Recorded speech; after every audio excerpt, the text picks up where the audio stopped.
पुत्रावास प्रदं पुण्यं पितृमुक्ति प्रदायकं विधिनो प्रत्ययसो श्राद्धं दानं वयोदितं शृणुयागानं चापि शृणुदश्यामि यत् फलम्। कौशिक ऋषि जी के 7 पुत्र प्रथम जन्म में ब्रह्म हत्या गौ हत्या का इनको पाप लगा था। दशाण देश में 7 व्याधों के रूप में उत्पन्न हुई। उसके बाद अगले जन्म में कालिंजर पर्वत में मृग हिरणों के रूप में उत्पन्न हुई। फिर तीसरे जन्म में स्वरद्वीप में चक्रवात पक्षियों के रूप में उत्पन्न हुई।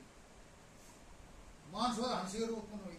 वे ही कुरुक्षेत्र में वेदपारगी ब्राह्मणों के घर में फिर जन्म लिया 4थी पीढ़ी में। और उन्होंने उस समय पितरों की बहुत सेवा की, भक्ति की। उस भक्ति से जो है उनका वो गौ हत्या का पाप नष्ट हुआ और मोक्ष को प्राप्त हुआ। ऐसी पितृ भक्ति जो व्यक्ति माता पिता के निमित्त श्रद्धा भाव से पिंडदान आदि करता है, भक्ति भावना रखता है, निसंदेह उसकी मनोकामना पूर्ण हो जाती है। इसमें किसी प्रकार का कोई संदेह नहीं है।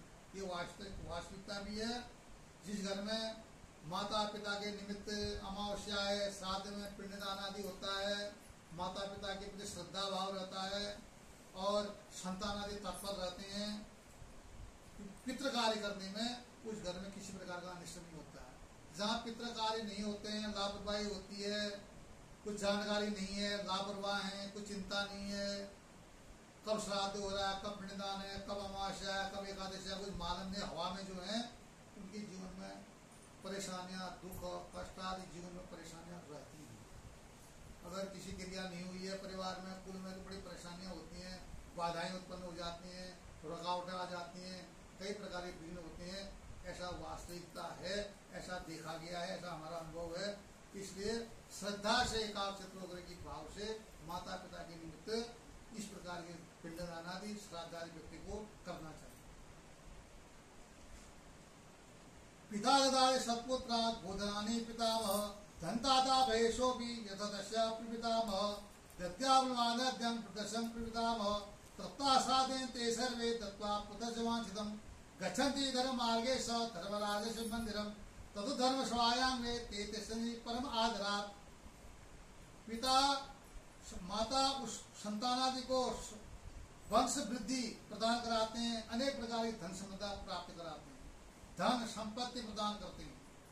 पितरों की कृपा जहाँ होती है, पितर जहाँ खुश होते हैं, घर में रिद्धि सिद्धि का वास होता है, वंश परंपरा फलती रहती है, किसी प्रकार की विघ्न बाधा नहीं होती। इस प्रकार विष्णु भगवान कह रहे हैं, गर्भ से मैंने सारी विधि विधान और श्राद्ध दान के विषय में सारा महात्म्य तुमको हे पक्षा गरुड़ बता दिया है।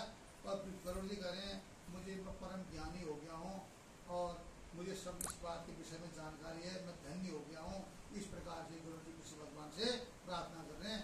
अनादित नो देव संकटगदाधर अक्षयापुण्यरेकाक्ष प्रेत मोक्ष प्रदो भवः। हे प्रभु हे विष्णु भगवान आपका नादिदांत नगर निधन होता है। शंख सभी आपने अपने हाथ में धारण कर रखे हैं। दीनों पर दया करने वाले आप हैं, प्रेतों को मोक्ष देने वाले आप हैं। इसी आशा से हम सब लोग आपसे प्रार्थना करते हैं, जो जीव आत्मा 9 दिन पूर्व इस स्थान पर विश्राम करने के बाद अपनी यात्रा के लिए प्रस्थान कर सकी, उस जीव का सद्गति प्रदान करें, मोक्ष